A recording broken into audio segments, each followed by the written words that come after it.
La función cuadrática o función parabólica. Forma general, raíces y el eje de simetría. Ejemplo número 7. La gráfica de la función f de x igual a x al cuadrado menos 2x menos 3 es mostrada en el diagrama abajo. En este diagrama claramente se ve que la gráfica intersecta al eje x en los puntos A y B y que tiene su vértice en el punto C. Inciso A. Factorice la expresión x al cuadrado menos 2x menos 3. Con factorizar la expresión x al cuadrado menos 2x menos 3 es un proceso que se aprendió en la educación secundaria. Este proceso consistía en determinar, para este caso, determinar dos números cuya suma sea igual a menos 2 y esos mismos números deben de tener un producto que es igual a menos 3. Sabemos que la factorización de un trinomio cuadrático se realiza en un producto de dos binomios. Para este caso, el primer binomio deberá llevar un signo negativo, que corresponde al signo del segundo término del trinomio, y cuyo segundo signo en el segundo binomio debe ser positivo. Ese segundo signo se determina por la multiplicación de los signos del segundo y tercer término del trinomio. Bien, la solución entonces consiste en pensar, nuevamente, en dos números cuya suma sea igual a menos 2 y cuyo producto sea igual a menos 3. No es difícil darse cuenta que esos números son justamente menos 3 y 1.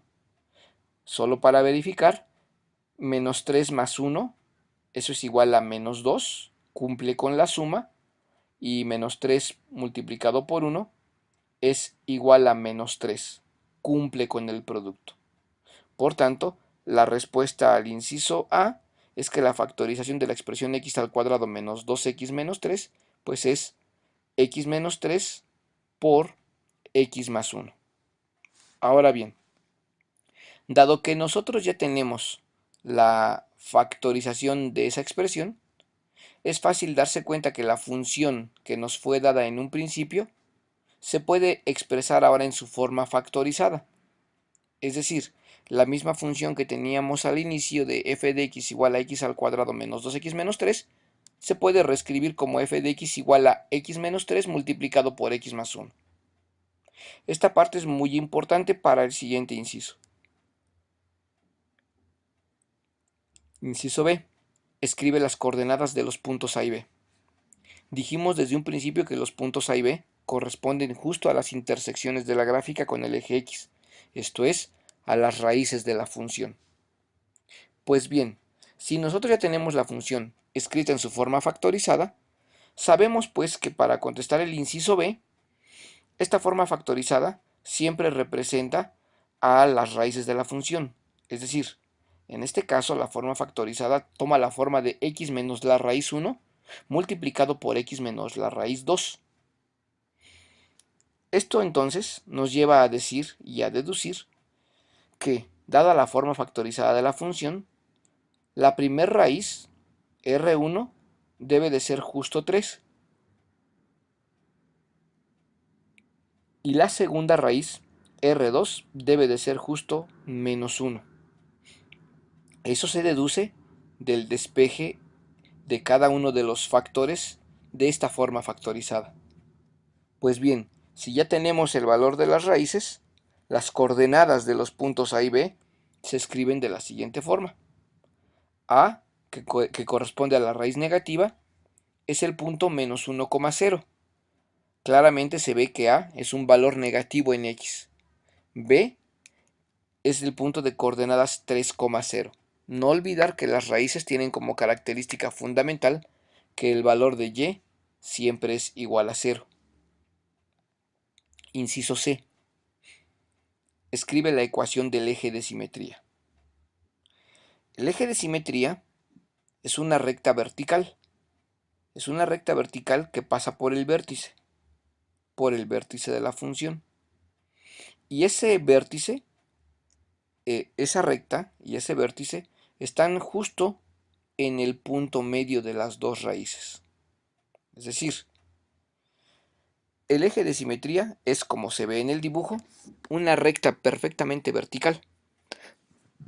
Y esa recta vertical pasa por la coordenada h del vértice. Siempre es así.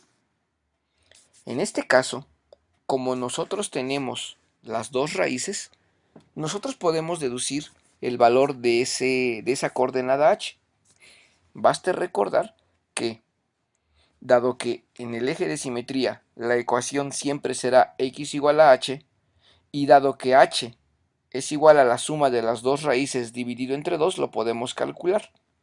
Pero ojo, como en un principio también tenemos la forma general, nosotros también podemos ocupar otra fórmula para h.